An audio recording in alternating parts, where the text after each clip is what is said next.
J'ai une théorie, beaucoup de gens ne manquent pas d'efforts, ils essayent juste d'avancer, avec le pied à fond sur le frein. Et le pire, c'est qu'ils ne s'en rendent même pas compte. On nous a vendu une phrase toute notre vie, c'est « tu travailleras dur et tu réussiras ». Et je vais être honnête avec toi, cette phrase n'est pas complètement fausse. Mais ce que personne ne nous dit, c'est que l'effort ne tombe jamais dans le vide. Il tombe toujours dans un contexte, je m'explique. Selon ce contexte, le même effort peut donner un résultat complètement différent. Parce que si tu pars avec du réseau, de la confiance, des parents qui connaissent les codes, des gens qui peuvent te recommander, et l'habitude qu'on te dise oui, ce n'est pas la même chose que partir de rien. Sans mode d'emploi, sans argent, sans confiance, sans personne pour t'expliquer comment marche ce monde-ci. Et parfois même avec un prénom ou un nom qui parle avant toi. Dans cette vidéo, je vais parler d'un truc que beaucoup ressentent mais que peu de gens arrivent à le formuler. Pourquoi certains font des efforts mais n'avancent jamais. Et surtout, comment arrêter de retourner tout contre soi. Avant d'aller plus loin, il faut que je te raconte mon histoire. Moi, pendant mes recherches de stage, d'alternance, de travail, j'ai eu cette sensation, très souvent, cette impression de faire ce qu'il fallait faire, de faire tout ce qu'on m'a demandé de faire. Envoyer des candidatures, retravailler mon CV, passer des entretiens, faire des projets, continuer même quand j'étais fatigué. Et pourtant, autour de moi, je voyais des gens avancer beaucoup plus vite, parfois avec le même niveau, parfois avec le même diplôme, et aussi parfois avec les mêmes compétences. Et moi, je restais là à me demander, mais qu'est-ce que j'ai fait de mal? Pourquoi eux ça passe et moi non? Est-ce que je suis vraiment moins bon? Et qu'est-ce que j'ai fait de mal? Et pourquoi avec eux ça passe et pas moi? Et est-ce que je suis vraiment bon dans ce que je fais? C'est cela les questions que j'ai dû me poser la plupart du temps. Et j'ai commencé à comprendre un truc, c'est que le problème ce n'est pas toujours l'effort en tant que tel. Le problème c'est parfois le poids que tu portes pendant que tu fais cet effort. Imagine, t'as une course, t'as deux personnes, même ligne de départ, même ligne d'arrivée. Sauf qu'il y en a un qui court sur une piste plate, avec de bonnes chaussures, après une très bonne nuit de sommeil. Et l'autre, lui, court avec du sable sur les pieds et avec un sac de plus de 20 kilos. Pourtant, les deux ont bien commencé à la même ligne de départ. Les deux courent, les deux forcent et les deux transpirent. Mais à ton avis, qui arrivera en premier, selon toi? Et surtout, est-ce qu'on peut dire que celui qui est arrivé derrière a moins de volonté que l'autre? Alors que pourtant, il y en a juste un qui a couru avec une difficulté plus grande. Donc dans la vie c'est exactement la même chose. On regarde qui a réussi, qui a trouvé un taf, qui a eu son alternance, qui a eu son appart aussi, qui gagne bien sa vie, mais on regarde rarement le poids que chacun portait dès le départ. Ce que personne ne te dit, c'est que certains grandissent avec un mode d'emploi. Ils savent comment parler en entretien, comment se vendre, comment demander de l'aide, comment contacter quelqu'un, sans se sentir illégitime. Comment négocier, comment entrer dans une pièce et se dire j'ai ma place ici. Tout ça, moi en tout cas, je ne l'ai jamais appris. Et le plus fou, c'est qu'ils n'ont même pas forcément appris ça consciemment. Ils ont appris ça dès leur naissance. Ils l'ont abordé sur la table, ils l'ont abordé à table, en écoutant leurs parents parler de travail, envoyer des adultes autour d'eux appeler quelqu'un, demander un service, parler avec assurance, expliquer un projet. Et ils ont grandi dans des environnements où on leur disait vas-y tente et tu verras. Mais également aussi de connaître quelqu'un pour lui parler de tes projets à toi. Et ça, quand tu ne l'as pas eu dès ta naissance ou quand tu ne l'as pas eu autour de ton entourage, c'est assez compliqué. Donc tu sais pas vraiment comment t'y prendre. Et tu crois que les autres sont forcément plus confiants naturellement. Tu crois qu'ils sont forcément plus meilleurs. Tu crois qu'ils ont un truc que tu n'as pas. Alors qu'en vérité, ils ont parfois juste reçu plutôt les codes que toi. Tu dois apprendre tout seul en te plantant 10 fois. Et ça change tout. Un enfant qui vient d'une famille aisée a environ 3 fois plus de chances de finir parmi les 20% les plus riches qu'un enfant qui vient d'une famille modeste. 3 fois plus. C'est quand même énorme. Parce qu'on ne part pas tous du même endroit. C'est ça que la phrase travailler dur et tu réussiras oublie complètement. C'est que les gens ne partent pas du même point de départ.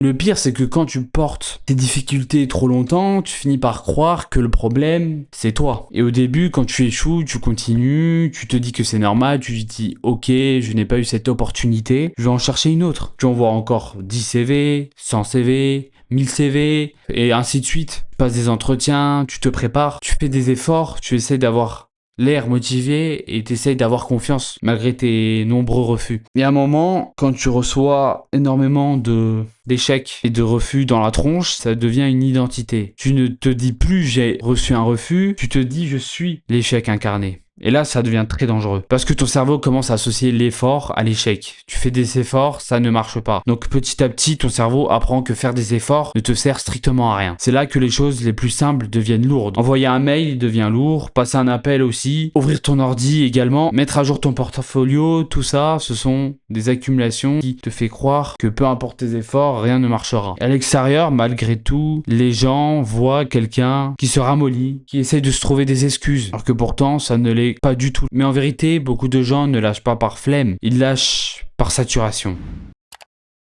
Parce qu'ils gèrent trop de choses en même temps. Il y a aussi le fait que l'argent manque, que tu peux pas faire ça éternellement, que tu dois bien évidemment gagner ta vie. Et donc, tu en conclus qu'il n'y a pas d'avenir, que forcément les refus, c'est un problème venant de toi. Tu te compares aux autres qui, eux, arrivent absolument tout ce qu'ils entreprennent. Les réseaux sociaux qui également sont un poison pour notre jeunesse, car on montre toujours la réussite de n'importe quelle personne et non les difficultés qu'ils ont pu rencontrer durant le chemin. Et la honte, bien sûr, de ne pas être là où tu pensais être à ton âge. Mais c'est normal, en même temps, on te demande d'être motivé, d'organisé, de productif, de souriant, de discipliné, mais à un moment, ton cerveau, il te dit stop. Quoi, c'est trop. Et quand tu as un seul problème, tu peux te concentrer dessus, tu te régales, tu avances, tu vois que tu progresses. Mais quand tu as 10 choses à faire en même temps, mais comment tu veux commencer, comment tu veux progresser, juste, et comment tu veux avancer. C'est comme essayer de courir avec une batterie de 3%, de l'extérieur on te dit ouais, pourquoi tu n'avances pas, mais toi tu sais que tu es en train d'utiliser toute ton énergie juste pour rester debout. Et il y a un autre poids dont je veux te parler maintenant, c'est un poids que moi j'ai toujours ressenti directement, c'est le moment un peu plus, on va dire, personnel de la vidéo.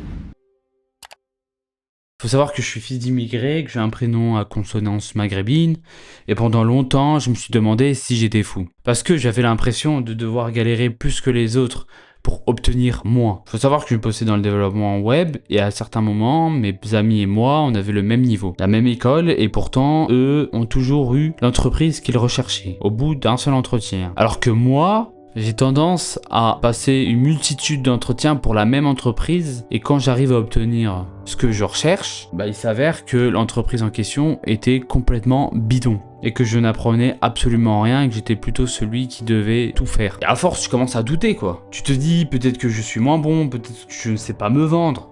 Peut-être que je suis pas fait pour ça. Peut-être que le problème c'est moi. Et je vais être honnête avec toi. Oui, parfois il faut savoir reconnaître les erreurs qu'on en fait. Logique. Mais faire comme si tout venait de moi, ce serait totalement faux. Parce qu'il faut savoir qu'il y a quelque chose qui existe, c'est la discrimination à l'embauche. Ce n'est pas juste un ressenti, ça se mesure et ça a été avéré par plusieurs témoignages de candidats qui ont voulu intégrer leur entreprise et qui se sont ramassés un refus à cause de leur religion, de leur prénom ou de leur nom. Donc j'aimerais justement te schématiser tout ça. Le principe, il est simple. On envoie 2 CV, même diplôme, même compétences, même expérience. La seule chose qui change, c'est le nom.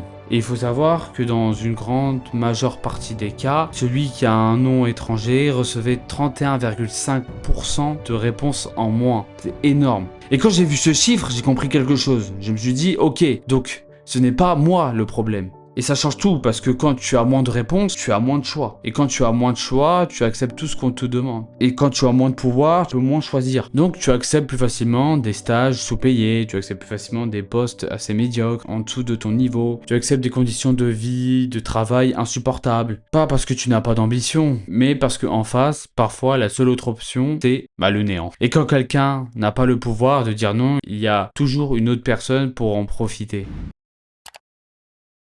Et la discrimination ne s'arrête pas uniquement au refus, c'est ça que beaucoup de personnes ne voient pas. C'est que la discrimination, ce n'est pas juste « j'ai pas de poste », c'est aussi tout ce que ça crée après. Donc moins de réponses, ça t'engendre plus de fatigue, donc plus de chances d'accepter moins que ce que tu vaux. Et après on te dit « pourquoi tu n'as pas mieux négocié ?» Mais pour renégocier, il faut avoir plusieurs postes, quand on en a qu'une seule, tu t'y accroches même si elle est mauvaise. Et je dis pas ça pour me plaindre, je le dis parce que quand tu comprends le mécanisme, tu arrêtes de retourner tout contre toi. Je veux dire, ok, il y a une part qui vient de moi, certes, et je vais y travailler. Mais il y a aussi une partie qui vient du contexte, une partie qui vient du système, une part qui vient des freins que je n'ai pas choisis. Et si tu ne vois pas cette part-là, tu finis par te détruire mentalement. Je crois que chaque refus prouve que tu es nul, alors que parfois tu joues simplement avec des règles plus dures que les autres. Et je veux vraiment nuancer tout ça. Tout ne vient pas de l'origine et du nom de la personne. Tous les recruteurs ne sont pas comme ça, et heureusement, il y a des gens corrects et honnêtes, et des entreprises qui donnent leur chance aux étudiants ou aux jeunes salariés. Il y a aussi des moments où on doit se remettre en question. Mais faire comme si l'origine ne pesait jamais dans un recrutement, c'est de te mentir. Alors, quelle est la stratégie derrière tout ça? Alors, bonne question. Est-ce que déjà c'est injuste? Bien sûr que oui. Mais la vraie question à se poser, c'est qu'est-ce que je fais avec toutes ces informations-là? J'avoue, c'est bien beau de se plaindre, de faire la vicose, mais quels sont les plans à adapter pour s'extirper de cette matrice? Déjà, la première chose, c'est de comprendre cette injustice et d'y faire avec. Et de se créer plusieurs portes, plusieurs opportunités. Pas se fixer sur le chemin du salariat, mais plutôt de s'orienter vers d'autres voies, quelles qu'elles soient, que ça soit entrepreneur, se lancer dans un business, trouver d'autres cordes à son arc, apprendre plusieurs compétences monétisables dont les langues, la communication, le marketing. Je pense que ces trois-là sont les plus importants à mon sens, surtout en 2026. Si je devais donner une deuxième porte, ce serait les recommandations d'anciens profs, d'anciens collègues, d'anciens alumni de ton école, d'un client qui a su le sérieux que tu mets à chaque fois que tu travailles. Tout ça, ce sont des alternatives à mettre en place pour y arriver. Si je dirais une troisième porte, ça serait d'arrêter de dépendre de quelqu'un, de faire des candidatures, de réseauter le plus possible, de créer du contenu sur les réseaux sociaux, de faire du freelancing, de créer une communauté. Il y a plusieurs chemins à adopter pour y arriver. Pour conclure, de tout ce que je viens de dire précédemment, c'est que j'aurais aimé moi comprendre ça plus tôt. Quand tu pars avec moins de réseau, tu dois en construire un, forcément. Ce sont plus les diplômes qui vont te sauver en 2026. Peu importe si tu as un bac plus 5 ou un bac plus 1000, c'est totalement inutile. Et quand tu pars avec moins de confiance, tu dois accumuler forcément tes preuves. Quand tu pars avec moins de choix, tu dois créer des options. C'est injuste, c'est comme ça, c'est la vie. Je sais que c'est fatigant, mais c'est une stratégie. Une stratégie, c'est déjà mieux que de se taper dessus tous les jours.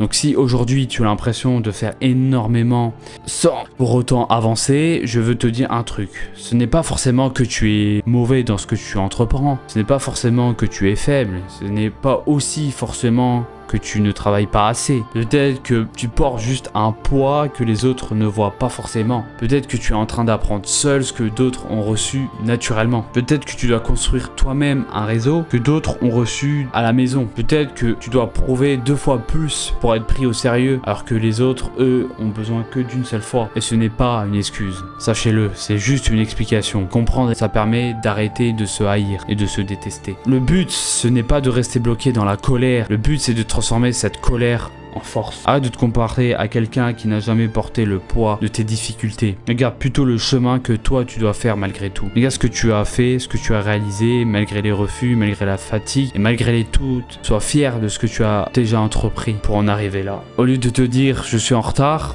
dis-toi peut-être que je suis en train de rattraper un retard que personne ne voit. Parce que parfois tu n'es pas moins bon. Tu es juste en train de courir avec plus de difficultés. Non, parce que toi, tu as lancé le jeu de la vie en mode difficile ou hardcore, alors que d'autres, eux, le lançaient en mode facile. Et le but, c'est d'enlever ces poids-là, l'un après l'autre, étape par étape. Jusqu'au jour où tu ne seras plus obligé de mendier ta chance. Tu pourras enfin la choisir. Si cette vidéo vous a parlé, les gars, n'hésitez pas à vous abonner, à liker, à partager, à commenter si vous avez des interrogations par rapport à tout ce que j'ai pu dire. Ça m'a fait plaisir de faire cette vidéo parce que ça me touche indirectement. J'ai juste raconté à peu près mon histoire et mon vécu de ce que j'ai pu affronter durant ces dernières années.